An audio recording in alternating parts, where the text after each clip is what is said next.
Lauren Greci, and you are listening to the Lifestyle with Lauren podcast, the show where we chat all the things: life, motherhood, Jesus, food, beauty, and wellness, and so much more. So grab a hot cup of coffee, kick back, and relax with us. I hope that you find joy, laughter, and encouragement today and every day. Thanks for being here.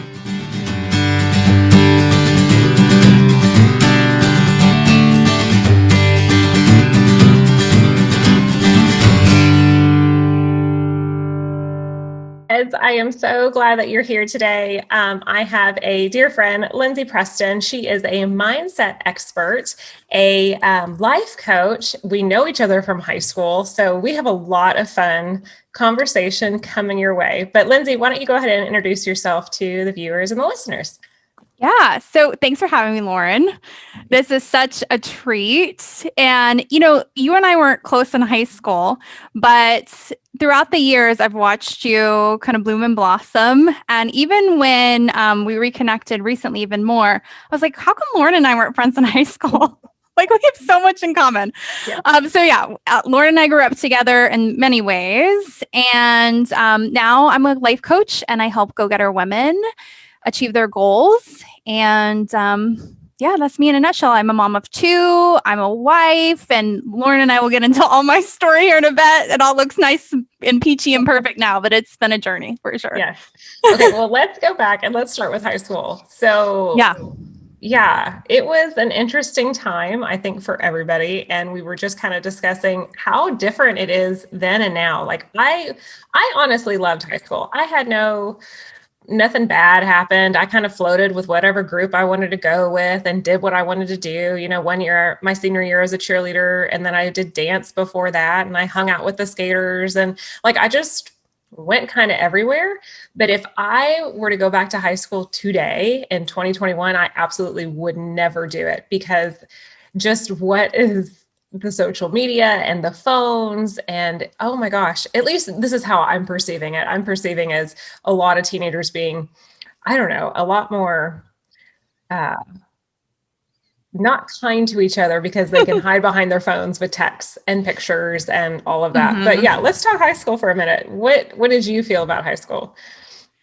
So now looking back on it, I loved high school. I feel like I got to bloom and blossom a lot in high school. I was in dance and drill team, and I love that. And I went all in with that. I was obsessed with it. I would spend my Friday nights, instead of people going out and partying, I would be on the phone with other drill team people, and we'd be talking about whatever dance. And so, I was all in with that. And, but looking back on it too, I also had this group in my mind. I don't know if you felt this way, Lauren, but there was this shiny group in high school. And it was they had it all. They were smart, and they were attractive, and they were kind. And I was borderline kind of obsessed with wanting to be like that. But I could not figure out what is it that doesn't allow me to be like they are. And in time, as I've done all the psychology work and all of that, it's become very clear for me we're not all born on third base. And I think a lot of Allen kids were born on third base. And I say that I was born on second, looking at third, why can't I get there? What's going on? And a lot of what held me back in second base is really you have love and belonging issues, is what I call it. And at home, I knew my mom was kind of mean, she would blow up at times. But as I escaped that in time, it became more and more known how it was borderline abusive, and they call it vacillating in some ways. And so there was just a lot I was dealing with emotionally with that. And so, now I would go back to high school and I would have so much, even more fun. I would be that kid because I've done all that healing work. Yeah. And I wouldn't carry the guilt and the shame around that, because the other thing that really impacted me during those years, more so middle school years, was I was really skinny. I was really awkward. Somebody recently posted in one of our Facebook group, our reunion group, a picture in middle school. And I was like, who is that awkward girl in the corner? Oh yeah, it was me. Lauren, I can't even tell you. I was I knew I was awkward, but I mean, I like went back into my body at that time. I was just so awkward because I was so skinny. I was like one of the youngest in our grade. And two, like I didn't have this mom that was like nurturing me and coddling me. And so again, I internalized that as like, what's wrong with me? Like, why can't I be like these people? And the other thing is I was a little boy crazy. Dated pretty young. I mean, granted, my parents were really strict and they shut that down, but I dated somebody in middle school and we ended up breaking up. And that really impacted me for a long time. It wasn't until I went through coaching on my own of seeing like how much it impacted me because too, we were like 14 years old. Like we have a 14-year-old brain. So we wired in all this weird stuff. And so again, it was always like, there's something wrong with me was a story I was telling myself. I'm weird. I'm different. I don't quite fit in. I'm just not quite as shiny. And so I just kind of walked around, even though I loved high school, it was always like, oh, why can't I just like get it or something, you know, like be the it girl kind of thing. Oh, girl. Yeah, completely. Yeah. Absolutely. That's why I kind of floated with every single group because I think I was trying to find my way. I was trying to find my path and what group I best fit in with. And, you know, I was that kid who, at least I perceived myself as pretty cheery and happy and just kind of went with the flow. But, oh yeah, there was a lot of that trying to figure out who you are and just what your role is. And again, that not feeling like you're not that top group that is strutting through the halls, like the mean girls, you know, the three girls that are just taking over and you kind of want to be that. You're like, oh, I want to be that, but I don't want to be mean. But, you know, I want that when I walk through, everyone's like, hey, that's, you know, yeah. Yeah. Yeah. So it's so funny because now it's like, I know all the mindset stuff. I go back and be like, let's just have fun with this. Like, let's just live it up because you realize everybody's feeling pretty similar ways. And two, you know, when our high school group popped up. So what I'm referring to is, I think a few months ago, like our reunion group popped up. Can we stop and say it's 20 years coming up? I know. Well, when that came up, I was like, oh my God, 20 years. Like I thought I was 16 like yesterday. And then too, like seeing some of the people in the group, they weren't necessarily my friend group. And so I'm seeing these people and I'm getting like flashbacks and I'm realizing like, hey, I don't think I was the nicest to everybody. You know, our brain likes to really focus in on how we were wronged, but I'm looking and I'm like, oh, I see how I was trying to push y'all away to get to this, you know, third base as I keep referring to. And it really allowed me to just take in of like, hey, I was part of the problem too. And do some self-reflection and some forgiveness work on myself. And even someone had posted in the group of like, hey, I see some of your pictures coming up, not me personally, but people's. And I just want to say I was kind of an a-hole. And like, I just feel guilty about it. And I was like, oh my gosh, we're going to have this authentic conversation. And then you posted, Lauren, that one day about like, hey, I just want to let y'all know what was going on behind the scenes. And Lauren, I wish you could have seen my face when I saw your post. I was like, oh my gosh, like this is opening a door for all of us to be authentic. I was so excited because I knew going back into the high school group, I was like, I'm not going to be the same Lindsay. I even had a coaching session with my own coach. I was like, this group popped up. I'm like having some feelings about it. Like, I want to be intentional about how I'm going to show up in this. And when I saw your post again, it was like, oh my gosh, like we're going to like do this. We're all going to be authentic. And like, you just opened the door for everybody. So major props to you for that. Oh, thanks. Thank you.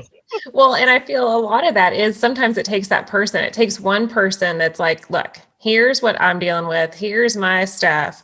And it opens the door for everybody else to share. And I have no problem with being like, here's my business. Take it and let's talk. Yeah. Open the door for you. Yeah. Well, I mean, then it allows other people to heal and grow and learn and all the things. So that was so big. Yeah. Yeah. Yeah. So how do you think you've changed the most from high school to today? You know, I really feel like I am kind of the same Lindsay in a lot of ways. Like even when I have like my hair curled and the makeup, it feels like my old drill team days. Like I kind of feel like I'm going to be stuck like what we would be like the girls in the 80s, 90s, you know, when they were kind of our age when we were in high school. But I'm a lot more compassionate. I'm a lot more understanding for sure. And I understand, I always had this kind of gift of understanding what was going on in people's head, but I didn't really have the language around it. And so now I have the language around that and I can just fully show up and be me and be this server, in essence, like serving heart to other people. Yeah. Do you know your Enneagram? I do. I'm a 5. What are you? I'm a 2 wing 3. Oh, cool. I love 2s. I love 2s. Yeah.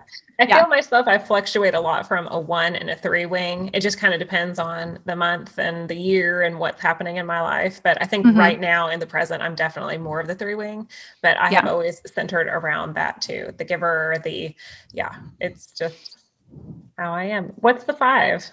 I forget the 5 is like you're all up in your head. Okay. Yeah. I might have a little bit of that too. It's so funny because, I do mindset. So I love playing in other people's heads all day. It's just like, and the thing is you may know this, Lauren, but for Enneagram, that was built out of childhood, typically from like a wound. And so for me, it was when I was in my home and I would hear like my mom, having emotions, I'll just call it. I would go into my room and like curl down and just be like, okay, my safe spot is in my head. And like having to work through that and now, not let it get into overdrive. Because there's so many times, Lauren, like I don't want to go out in the world and I just want to be in my own head and like having to balance that. And I did that a lot, I think, in high school too, was, when we got in that group recently, people were like, hey, do you guys remember this party? Or do you remember this other thing? And I'm like, I totally don't, because I was sitting at home, like analyzing drill team all day, So can we talk about drill team for a second? Now, I had a few friends that were on drill team with you, but I did dance for like, you remember how there was the dance class and it was like Monday was ballet, Tuesday was jazz, whatever. You remember the red leotards? Did y'all have to wear those during drill team practice too? I think so. Remember, they were like the tight with like sleeveless, but then you had like a turtleneck with the buttons in the back. Oh, yeah. They were so ugly. They were the ugliest thing. I don't know why. Every time you kept saying drill team, like that image just kept popping in my brain with those, with the cheerleader shorts rolled down. So you had that white band and your like socks pulled up as high as they could go. Oh my gosh. Oh my gosh. Yeah. Oh my gosh. Yeah. The stuff we had to wear and dance, like people love to make fun of us. And we were like, listen, we know it's ugly too. We're not saying we approve what we're wearing here. Yeah. That's why part of us wanted to be cheerleaders, because they're like, at least their outfits are cute. Exactly. Girl, I was so shocked when I made the team. That was a very interesting time too. And I kind of, looking back, I give myself a lot of pats on the back because I was brave enough to do it, because I had a lot of people saying, if you're going to become a cheerleader, if you're going to try out for this, I don't want to be your friend anymore, because it's that whole stigma now. It's like cheerleaders are almost put in this different category, and athletes get put in a category. It's all these different categories that everyone is shuffled into in high school. And I was like, okay, peace then. If you don't want to hang out with me because I'm going to try out for cheerleading, then I guess you're not that best, you're not that good friend that I thought you were. And I did it anyway. And then I made it, and was definitely not the best. I couldn't tumble. I don't know how I made it. I think I just smiled my way through all of that, but it was definitely a challenging year for some of the other cheerleaders, because if you recall, this is the year that they opened it up for like it wasn't just one team. It wasn't just one varsity. You had, I remember, varsity football, you had varsity basketball, varsity volleyball, like all these teams. And some of the like real good cheerleaders decided they weren't going to try out. And I remember like a few times, I won't name names, but there were some people that like walking through the cafeteria with my tray, they would give me the worst evil eye because I made it, and they were just mad that, it wasn't in my control. I had nothing to do with it. I was just going to have fun. And if I made it, sweet. And if I didn't, okay, no big deal. Like, I just wanted to try it. Why not? So it was, that was really interesting. That year was interesting for cheer and for drill team, which I had to do some coaching around that too. The toxicity with that. Oh my Lord. Yeah. It was crazy. Yeah. Okay. So let's talk for a second, if you're willing, about your mom. You've mentioned in some of your first, you have a podcast, you have an amazing, business that you run, coaching women. And in your podcast, you mentioned about your mom. Would you be willing to kind of open up and share a little bit about how that affected you as a child? And then what is your relationship with her today? How have you grown from all of that childhood trauma and so forth? Yeah. So there's research out there that there are 2 types of brains, a sensitive brain and a not so sensitive brain. I definitely have the sensitive brain, Lauren. So if I just like recently in DFW, we had that snowstorm. And before that, we had 100+ car pileup. Did you hear about this? Yes. Yeah. Oh, yeah. In the video? So, yes. Okay. So my husband has a video and he's like, hey, you got to come see this. And I was like, is this going to be like traumatic for me? Oh, and he doesn't like really say anything. And I start watching. I'm like, listen, I can't watch this kind of stuff. Like I can't watch war movies or anything like that. So I always forward it with that because I really needed a mom who was stable and empathetic and present. And unfortunately, my mom, I believe, just probably grew up in an environment where she didn't have that. And she too has a sensitive brain. And so, they didn't have mental health a lot. It wasn't accepted. And so she would just have these big blowups. It's like, are we going to get nice mommy today? Or are we going to get scary mommy today? And we never knew. It was like walking on eggshells. Later, when I eventually went to therapy in my 20s, my therapist was like, okay, I'm not diagnosing her, but it sounds like maybe this is borderline personality disorder.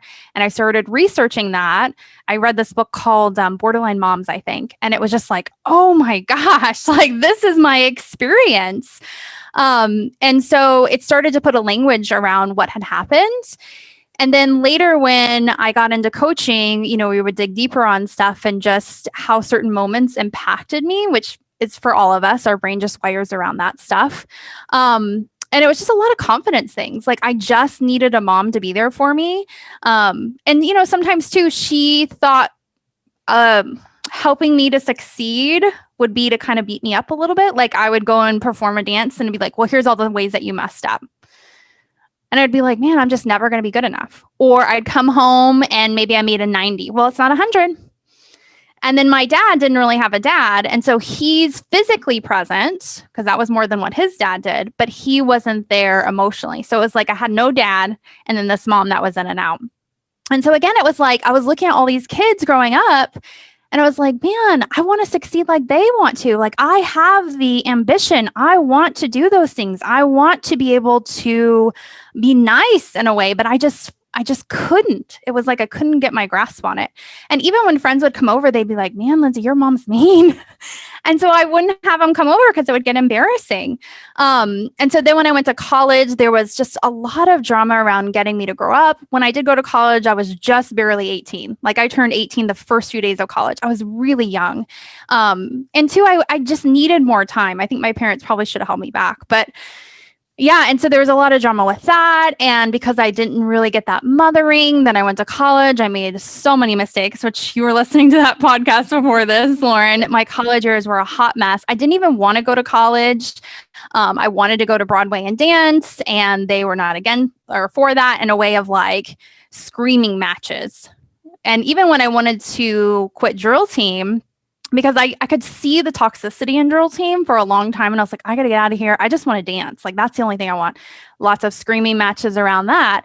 And so I would just shut down and just please, please, please. But then when I got to college, I was pissed, and I was like, I don't really want to do this. And I went to TCU. And I was like, well, I'm going to be a totally different person than I was in high school. Like, I'm going to be the party girl and I'm going to be mean and like, that whole persona kind of thing. We didn't have mean girl terminology back then, but that's what I wanted. And so I rushed trying to fit that mold. And of course, people could see through that. And so I was cutting all the sororities that I would have been a good fit for. And the party sororities were like cutting me. And so I ended up with one that was like the sort of pretty smart girls, which was like the perfect fit at the end of the day. But I was just like so resentful. I was like, I don't want this. I don't want to be this. And I just would rebel for no reason. And I started dating guys that were inappropriate. And I started waiting tables, and that's not always the best scene. And just like barely showing up to class. Like I took a class pass fail, Lauren, and I failed it. And I was drinking a lot of alcohol, a lot. And I even shared on that podcast, like, I don't remember specifically drinking and driving, but I definitely got in the car with people and drinking and driving. I look back and I'm like, oh my God, like we could have really hurt people doing that. We were just really self-absorbed and angry. And two, when I went to TCU, they had advertised it as like, oh, this is a school for go-getters. And granted, there was that segment. And granted, I wasn't a mindset was like, I'm going to party, right? So I'm going to track that to me. But it was just a lot of kids that too just like had a chip on their shoulder and were just blowing money and barely showing up. So that's what happened next. And then with my mom now is like, I don't think she listens to my podcast. I don't think she really follows me. My daughter even calls her out sometimes. She's like, why don't you follow mommy's stuff? Like mommy's stuff is really good. Yeah, we have a relationship, but we just don't talk about those things because I just can't trust that she is emotionally ready for that kind of stuff. Okay. So then how is that? Because I have an interesting relationship with my dad and my stepmom, and I do see some similarities. But I don't have a relationship with them currently. So then how is that? How is that for you to have all these past hurts and hangups and thoughts that, especially for a sensitive soul and a sensitive brain, for you to not just rehash it and have, anger and resentment towards your mom now as an adult, still having a relationship with her? Yeah. So I was angry for a long time, for sure. Even in college, like my group of friends, they'd be like, man, Lindsay, like you would be a perfect candidate to like divorce your family. Like they are that mean to you. And then it would be this whole new level of reality of like, oh, this is really awkward, like not right, But it wasn't really until I did coaching as a client and they taught me how to fully process my feelings. I call it like feel, deal, and heal, of really like release that stuff, that I was able to kind of see the other side of it and forgive her and to understand where she was coming from and a lot of that and have a lot of empathy for her. And the tricky part hasn't now been more so like the feelings, because to me, I'm very neutral about it all. It's more so just sticking with boundaries. And at this point in my healing is I've healed a lot in my head, but I haven't healed a lot in my body. So sometimes when I'm around her and stuff, like my body will physically get shaky, or like I can feel it in my stomach and I'll just like sit there and I'll be really quiet and stuff. And I'm like, this is totally not who I am anywhere else in my life. And so that's my next level of healing, of just getting it out of my body. But yeah, if I didn't have healing, Lauren, I don't think I would have had a relationship. Yeah. How do you get past those moments whenever you are feeling it in your body? Like, what would be a practical tip? Like, what do you just practice breathing? How do you kind of calm yourself down in those moments? Yeah. So obviously breath is the first thing, of like connecting with yourself. And then what I start doing is I start asking myself, okay, what's deeper here? Like what's coming up for you? And then sometimes it's just, how are you feeling? Okay, you feel nervous. What is this relating to? And maybe new memories will pop up. Like I read books all the time, Lauren, and it talks about attachment style. Are you familiar with attachment style at all? Yeah. And so I've learned a lot about that. And it's like, well, if you have this attachment style or you had that, then this is what X is going to be like for you. And I'm like, oh, really? Once again, another layer of healing, because it's now impacting this part of my life that I didn't see, and it's like, oh, this whole other layer of healing that I have to go in and be like, let me feel the depth of this and then forgive it kind of thing. How is she with your daughter? She's good. But my daughter's getting to an age where she's a preteen. Okay. And so my daughter will pick up on any kind of negativity. And she'll come home and be like, oh, yeah, we were talking about what, like a boy band or something. And they'll sit there and like bash it. Mm-hmm. And my daughter will even say like, mommy doesn't do this stuff. And she'll come and tell me that. I'm like, yeah, I don't do that because that's not kind. Like I spent many years sitting around talking about people, and it's a waste of time. And it's just not where I want to put my energy. And so it's getting to a place now where I'm like, okay, how am I going to cultivate this moving forward? Because my daughter's very impressionable. And how old is she again? She's 10. Oh my gosh. Yeah, but she acts more like she's 14 and her feet are bigger than mine, Lauren, and I were an 8.5. It's crazy. Do you still have a relationship with your father then too? I know we've talked about your mom this whole time, but are your parents married and everything? Yeah. Yeah, shockingly. We always thought like my dad will leave the second he can, and he just, they always say, or a lot of times they say, you marry kind of like one of your parents. Uh-huh. And so my grandmother is a lot like that. It's kind of sad in a lot of ways because it's like he's been emotionally abused his whole life and he doesn't know any different. But yet professionally, he's been super successful. He's an engineer. He invented a part for satellite radio. Like, that's cool. Yeah. Do you think your mom is a little bit narcissistic too? I mean, borderline falls into that, what do they call it? Like bucket? I think they call it like just personality disorders. And so it's similar. My mom doesn't lie. My mom just, like she dodges things. She'll never take accountability for anything. Major blow-ups. But, maybe we'll get to this later, Lauren, but I did then have a relationship with a narcissist later in life. That's my daughter's father. So it was like kind of attracting that similar vibe in that relationship. So, yeah. Well, let's bridge that gap. So you go college, you're partying, just going crazy. And then what happens after? Did you have like a wake up call? Did something just stop you in your tracks and say, I need to buckle down, I need to get serious and figure out what I'm going to do? Yeah, I'm trying to think what really changed the game for me in college, but there was definitely something, I talk about on the podcast and I'll say it here. It's like I had an abortion when I was 20.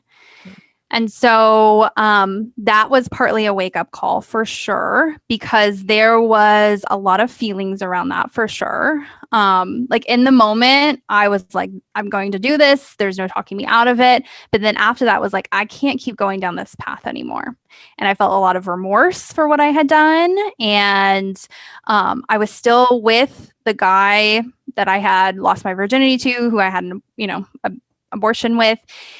And he was just not a good guy at all. Like, I think he might have even been on drugs, Lauren. And at this point too, I had left my sorority after even being like VP. And I was like, even like sister of the year kind of stuff. So even though I didn't want to be in the sorority, like I was like, I'm going to make the best of this. And even though I felt like I kind of half did it, I still was like, oh my gosh, Lindsay, you're so exceptional. I'm like, oh, why can't I just be like the bad girl? I just want to be the bad girl. And then I experienced kind of being what I considered the bad girl. And I was like, oh, this is not me at all. And by the time I was 21, I wasn't really drinking anymore. Like I was over it. And I just thought, I just want to get out of college and move on with my life. And then by then, the guy that I had been dating, I found out he was stealing from me because I would wait tables and I would come home. And sometimes, we take our cash to the bank, but sometimes I would just come home and like put it in my closet or something. And then one day I get my closet, like all the cash is gone. And like, I realized later, like, hey, where was that one dress? Oh yeah. And then I went to like the resale shop. Oh, there's my dress kind of thing. Yeah. So it was very sneaky the way he did it. And then after that, again, I was like, okay, I'm just going to get out of here. And I thought, I'm just going to move to Oregon. That was my dream. I'm like, getting out of Texas, get out of here. No one will know me. I don't know. It was like the farthest place away. And so then I met what ended up being my daughter's father. And he went to SMU. And I was like, oh my gosh, like he's so handsome. And he drove this nice car. And he was like on paper, Lauren, my ideal guy. And, we grew up in the Disney era with the Disney princess crap. And I remember even telling him, was like, you're my prince kind of thing. And even though I was a smart woman, it was just like, okay, I'm going to wait for you. And we're going to build this life together, because he had been even a bigger partier and he had an extra year. And I was like, okay, well, I'll just take these filler jobs and let you finish and all of that. And so we ended up obviously dating, and then we both got our starter jobs. I went into human resources. He went into marketing. We started building a life together just by living with one another. And then 4 years into it, I get pregnant again, unexpectedly. And I was like, okay, like, even though this isn't planned, we're not married, I'm going to have some guilt and shame around this. Like, this is like, I'm not making that choice again. Like, I'm going in with this, and I know that he'll be there in some ways. I knew he was a little emotionally immature. And then I just stepped up to the plate even more. And that was a huge turning point in my life, because I was like, I have this little girl that I need to be the best for. So I need to get my butt in gear and figure out who I am and what I want, because she's watching me. And so then everything kind of shifted from there. We'll get into, you want me to talk about the divorce stuff? Yeah. Go right into it. Yeah. So then after we have her, like he he just started acting funny, and he was getting promoted a lot at work, which was great because, we're a young family. We were 25, 26. We needed the money. And he started traveling more. And then all of a sudden, it was just like he was really into himself. He would come home with like these watches, and I'd be like, where did you get these watches? Like, don't you think we need to like talk about this? Like Rolex watches kind of stuff. And yeah, it was just like one work trip after another, to a point where he was like barely home. And I would question things like, why do you have to be gone on a weekend? Well, it's marketing, Lindsay. Like, we go out and we go golfing and we go to all the things, and just making me feel like I was crazy. And at this point too, I had left my career in human resources. I also had a dance studio. And so I was like kind of the career it girl for a while. Like when I entered human resources, I was employee of the month in like 3 months. Like that was my thing, where again, I got that affirmation. It kind of reminded me of school again, of like, okay, I'm succeeding somewhere. And then when I left that and I was a stay-at-home mom, it was like, I had nothing. I had my daughter, but especially when she's 2, it's like, you don't get that much in return. It's very draining. And then you don't have a partner, right? And so, anyways, one work trip after another, to a point where it's like, hey, I need to set some boundaries here. Like, you can travel this much, but not this much. And he still just wasn't honoring it. And then finally it got to a point where we never got married, but we were common law married. And the reason why is because he had like put me on his insurance as his wife. We bought a house together, and he was the one that led it, of like, let's just put it as husband and wife. We'll get married anyway. I was like, okay, whatever. So it got to a point where I was like, I can't do this anymore. Like, something's got to change with this, thinking it would be a wake up call for him, and him to be like, yeah, okay, I'm going to honor some of your boundaries. And instead he blew up. And he was unreachable. You couldn't find where he was. I thought he was like on drugs or something, Lauren. It was so weird. You're with the person at this point for 7 years. It's like, what is going on? And then so I finally go in, I file for divorce. He gets served. And the divorce is just horrific. Things were uncovered about just things he was doing behind the scenes. The biggest thing, of course, was my lawyer saying, hey, we need to hire a PI, a private investigator, because something's just really off here, Lindsay. Like, why is he so mad about something? We found out that when we would drop him off at the airport, he would go across town to Dallas in a high rise, and he was living with this woman. And he had moved her from California, and they had, in essence, I guess, started this business together. They were even engaged, and he was just like totally like did not even want to tell me that he wanted to move on, right? So yeah, uncovering all of that was heartbreaking. I think the hardest part, obviously, was my daughter was like, oh my gosh, like, I've had a baby with this man that's the father of my child. And realizing too, at this point, I was a psych major in school, Lauren, but we didn't really learn about personality disorders. And as I said, I'd gone to therapy and I learned a little bit about borderline, but the term narcissist just came up in my head because I remember him mentioning it once and him saying, oh yeah, so-and-so said I was a narcissist. And I laughed it off. I was like, oh yeah, you are really into yourself. And I started researching. I was like, oh my gosh, this is what it is. And so it gave me some peace there with that. But then just having to pick up the pieces of all that. And then again, it was like, okay, I have to be an even stronger parent now. How am I going to do this?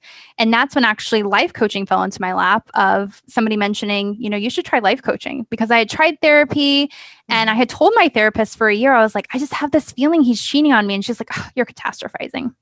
You're crazy. Like, that's not true. And then it was way worse than I ever thought. And so I was like, I'm done with therapy.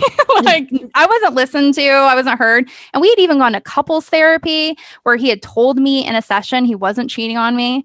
So I was like, I can't trust these people. So I ended up doing coaching as a client. And within a few weeks, Lauren, I was like, oh my gosh, I feel so much better than I've ever felt in my life, because I learned how to process feelings. And we did this exercise of your top 10 worst moments, which some of those on that list, Lauren, were little silly things that happened in high school or middle school. That one, for example, was a boy in 7th grade, I think it was. He was like, Lindsay, you're as flat as a board. And everybody started laughing. And that moment just cemented into my brain. And I hated my body after that.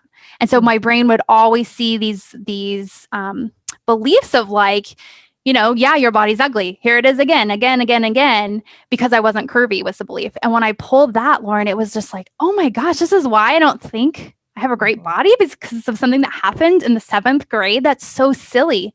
But I needed that connection to finally let it go. Absolutely. It's amazing how those little comments stick with you. So how do you bridge that gap? How do you, when you make that revelation, say the word correctly, of going, okay, that kid who said this in 7th grade is why I'm feeling this way. So then how do you move forward from that and not let that affect your thoughts in the future? Is it just a mind game? You just have to work on it? Yeah. So it goes back to this feeling, dealing, and healing thing I always talk about, of learning how to fully process your feelings, of going into them and allowing yourself to first get aware of what it is you're actually feeling. Like, I feel shame because so-and-so said blah, blah, blah. And this, I feel embarrassed or whatever. Going to that. And actually, it's so silly, but like talking it out of what you would have said in that moment. So if it's that boy on the bus, it'd be like, you don't talk to me that way. Like, there's more to life than a way a woman looks. And yeah, I'm not developing right now, but that doesn't mean anything about my beauty, kind of stuff. And then physically, like, getting that feeling out. So for with my clients, I'll be like, just go hit the bed, or, just scream into a pillow to get that kind of stuff out. And it physically just gets it out of your body. And then you start to rewrite the history of like how it should have been. Like, in that moment, he shouldn't have said anything about my body. It wasn't appropriate. It wasn't kind. But then what usually happens, Lauren, when you go back and rewrite the history, you realize like that moment may have had a reason behind it. And you start to unravel of like, oh, wait, actually that happened because now I'm going to fall deeply in love with my body. And I know what it feels like to feel that kind of pain. Like, if we look at my abortion, for example, there was a long time I felt a lot of guilt and shame around that. And, that's a very heated topic too. And when I did my own healing about it, it was like, well, they just don't know because they haven't walked in those kinds of shoes, Lindsay. And so just let it go. And now I can understand what it's like for somebody in that position, especially with my role as a coach, right? Of being able to be empathetic. And so now I'm like, oh man, it had maybe a little bit of a reason in my life to be able to hold space for people like that. So what do you feel of the comment when everyone's like, oh, just let it go, just relax? I say you need to go feel and deal and heal with it. Like, you need to feel the even if it's silly stuff. Like and that's what happens with a lot of stuff from childhood. We just logically gloss over it. It's like, oh, well, that happened so long ago. It was so silly. But there's still like that 7th grade me that was like, oh, that really hurt. Or that boy that I dated in middle school, of just like, oh my gosh, like the pain of you breaking my heart those years was big. And I just needed to go and like feel that. Yeah. Yeah, that's the two comments that always drive me up the wall, is when people are like, just let it go, or just relax, just relax, chill out. It's like, okay, let me click that knob and just chill out. Let me numb out, basically. Exactly. Yeah. Okay, so let's, so I can't even imagine the emotions and the betrayal you felt finding out that your common law husband is having this basically a double life. And here you are with a child. How old was your daughter at that moment too? She was 2. Okay. Yeah. And I was a stay-at-home mom. So it was like I had no money, nothing. So what did you do? You mentioned you met with somebody. I listened to your podcast, so I'm going to let you talk about this, but you chatted with someone and said that you should be a life coach. So can you walk us through that process? What happened, and how did you completely go from then being a stay-at-home mom into this whole new life of being a life coach? Yeah. So I mentioned on that episode, I went to a tarot card reader, which had really spooked me out because, there is a stigma with that. It's like, is that the devil's work? Is that just a bunch of fluff? Is that somebody just taking your money? And I was like, you know what? I'm just going to try it. Like, I am guided to this for whatever reason. And so I walk in and she does this exercise where she takes your birth chart, in essence, like where you were born. And she's like, you're meant to have a really big career. And she starts going into all this. And I'm like, man, this is like what I've always thought. Right. And she's talking about, you're really designed to be a life coach and you should be doing this coaching thing. I was like, no. I've always thought I was going to be a counselor and that's what I was going to do. And she's like, no, do not do that. That's not the right fit for you. And I was like, I just don't know if I want to have my own business again, because I had a dance studio and it was a lot of work. And I said, I think I'm just going to go back into HR. And she's like, no, if you go back into HR, I'm going to hunt you down because this is, again, like what you're meant to do. And so in essence, what I said on that podcast, if it was true or not, right? Really, she was just putting the idea in my head and I could do what I want with it. Mm-hmm. And so I started taking action from that place. I was like, well, let me just look into life coaching.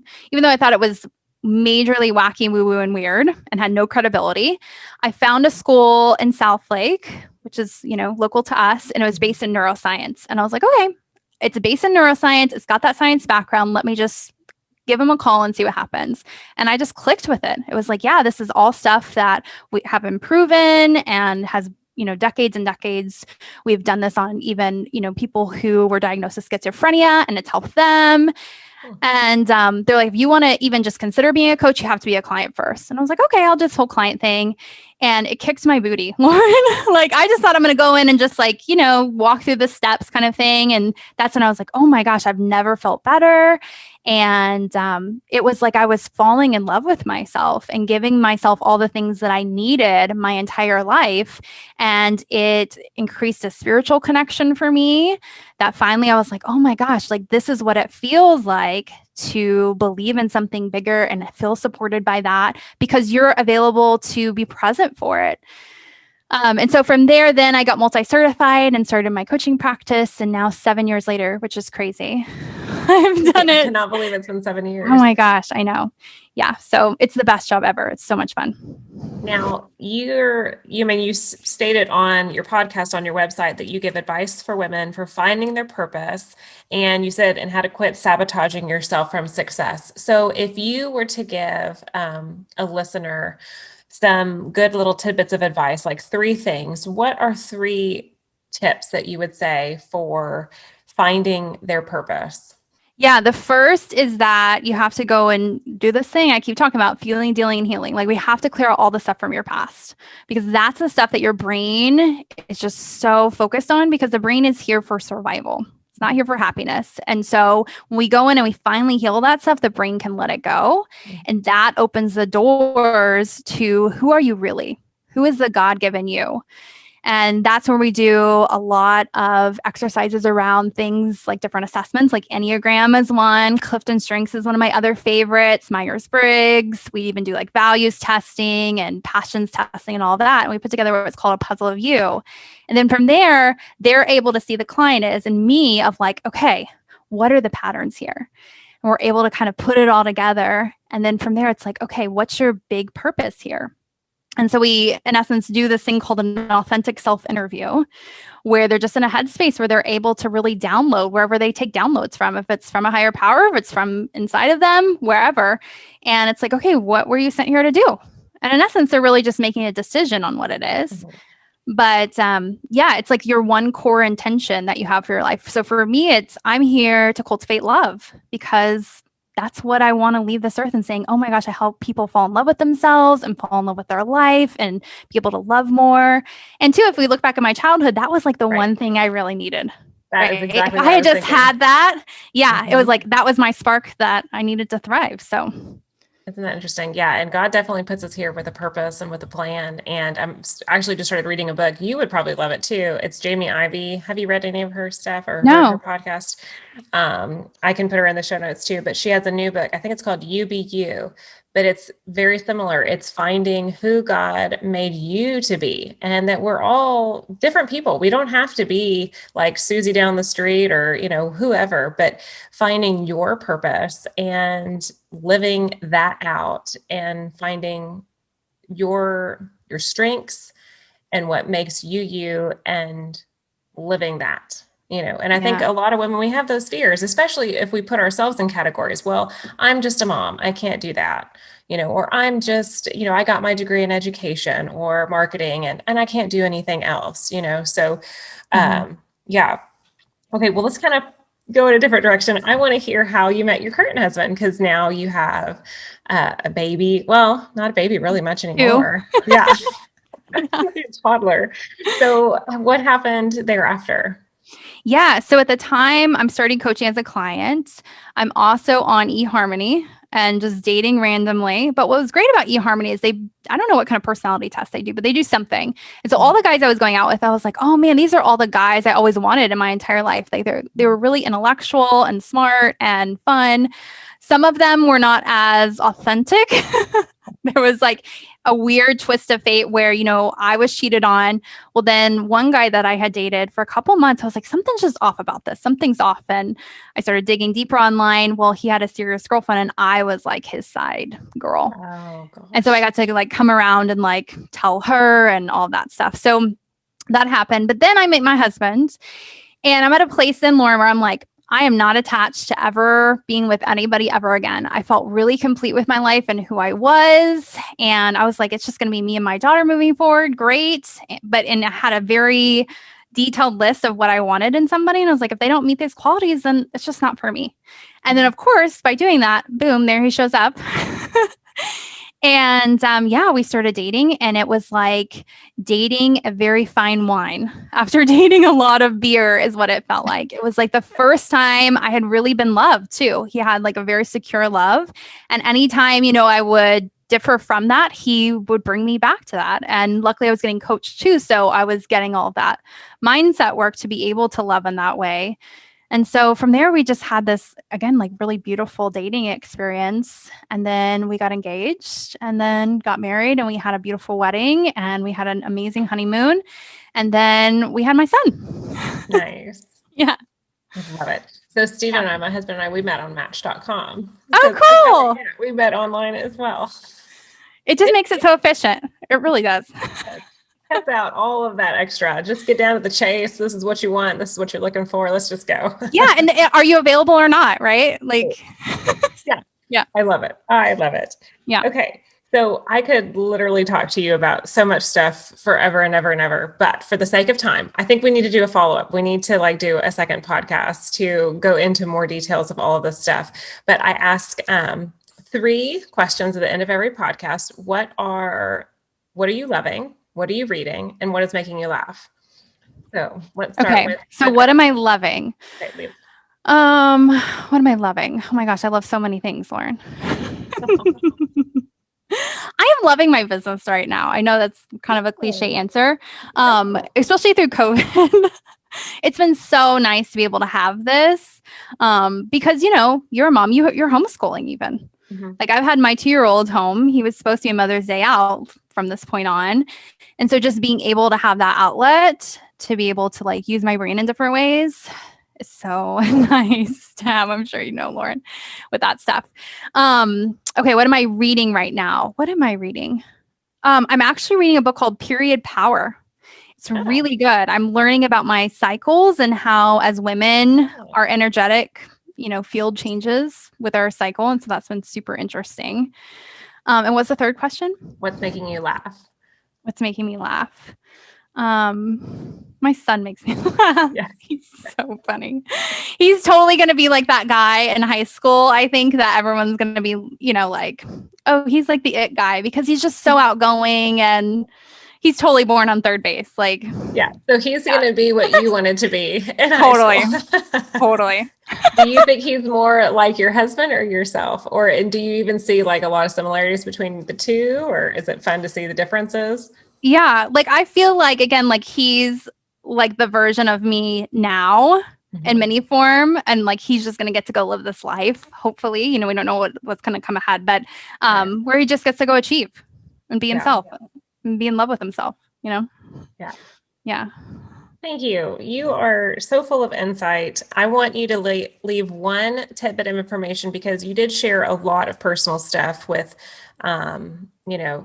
your husband, well, let's say the first common law husband with the abortion, with your parents, and just all the hurts and the hangups through your life. If someone is going through something that's listening that's very similar to your past, what would be something that you would tell that girl? If you could reach through and grab her face, what would you tell her? It's going to get better. If you keep believing, it'll get better. Because that was the thing that kept me going was there's got to be a different way of living than this. There's just got to be. And I think that's where it goes back to high school, Lauren, of seeing those kids that were quote unquote, living the dream And I saw that. So I knew it was possible, and it always just like kept me going. Yeah, absolutely. Yeah. So how can people find you too? What is your website, all the things? Yeah, so my website's Lindsay, LINDSAYE-Preston.com. And you can find me on Instagram with the same handle, Lindsay E. Preston. And then my podcast is Become an Unstoppable Woman. Yay. Well, thank you, Lindsay, for sharing. And I definitely want to have you on again because we need to talk more. So yeah, for sure. for spending your time with me, Lindsay. Thanks for having me. Thank you for listening to the Lifestyle with Lauren podcast. If you liked what you heard today, please subscribe, comment, leave a review, and share with your friends. Thank you so much. Music was created for the show by Matt Bowen, and I'm your host, Lauren Greci. I'll be back here next week with another wonderful conversation. Thanks for listening today. Bye, friends.